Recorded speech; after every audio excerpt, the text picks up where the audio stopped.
Hello friends, my dear students, आप सभी को साइंस पार्ट का 2.0 में स्वागत है। मैं उम्मीद करता हूं आप सभी बहुत अच्छे होंगे, मस्त से पढ़ाई कर रहे होंगे और प्रत्येक वीडियो का जो है इंटरेस्ट ले रहे होंगे, देख रहे होंगे और पढ़ भी रहे होंगे, समझ भी रहे होंगे। अगर कोई क्वेश्चन आपके दिमाग में आ रहा है तो कमेंट बॉक्स में जरूर से जरूर उसको पिन करें ताकि हम उसका जवाब आपको दें। और मेरी संतुष्टि के लिए वीडियो को सब्सक्राइब, लाइक और शेयर जरूर करें ताकि आपका मोटिवेशन ही मेरी खूबसूरती का पहचान बनता है। चलिए तो आगे हम लोग नेक्स्ट टॉपिक पर बात करते हैं जो प्रतिबिंब के बारे में है। कौन सा टॉपिक है? प्रतिबिंब। प्रतिबिंब क्या होता है इसके बारे में जानेंगे। प्रतिबिंब कहते हैं किसको, ये जानेंगे। प्रतिबिंब, सबसे पहले प्रतिबिंब के बारे में जानते हैं। दर्पण हम लोगों ने पिछले क्लास में पढ़ चुका है, दर्पण के बारे में पढ़े थे। वही दर्पण में क्या प्रतिबिंब कैसे बनता है, किसे कहते हैं, इसके बारे में हम लोग जानते हैं क्या है नहीं है। तो प्रतिबिंब किसे कहेंगे?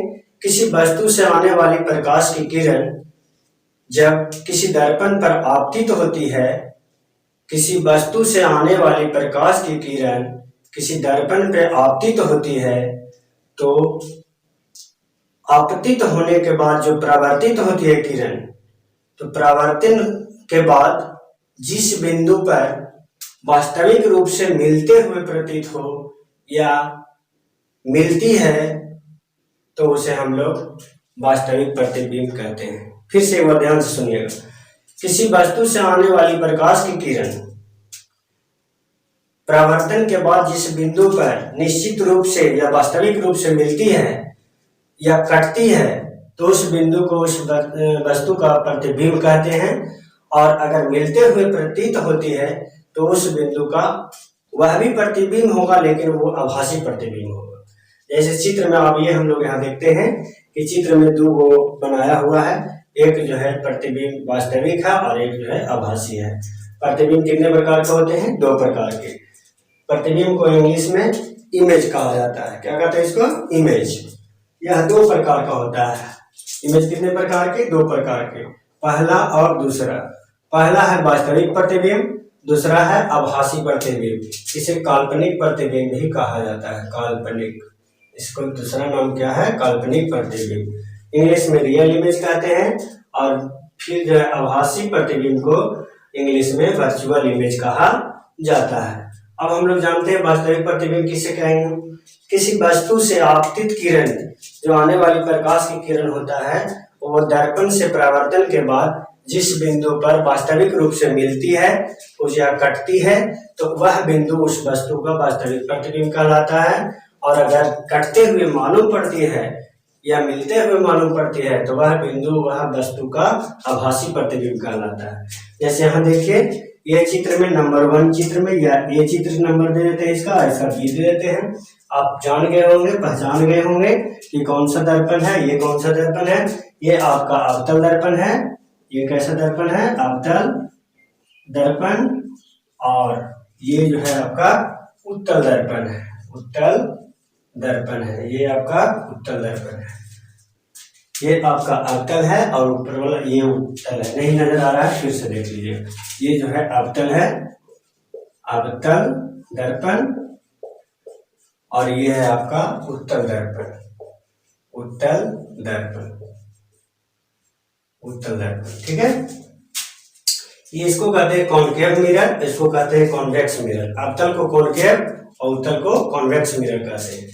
तो देखिए, ये कोई वस्तु है मिरर के पीछे जो वक्रता केंद्र और अनंत के बीच रखा हुआ है। ये वस्तु जो है O और A है, इससे दो किरण आपतित हो रही है। ये ध्यान रखिएगा कि जब भी दर्पण में प्रतिबिंब बनेगा तो उससे कम से कम, वस्तु से कम 2 किरण निकलेगी, तभी प्रतिबिंब का निर्माण होगा, अन्यथा प्रतिबिंब का निर्माण नहीं होगा।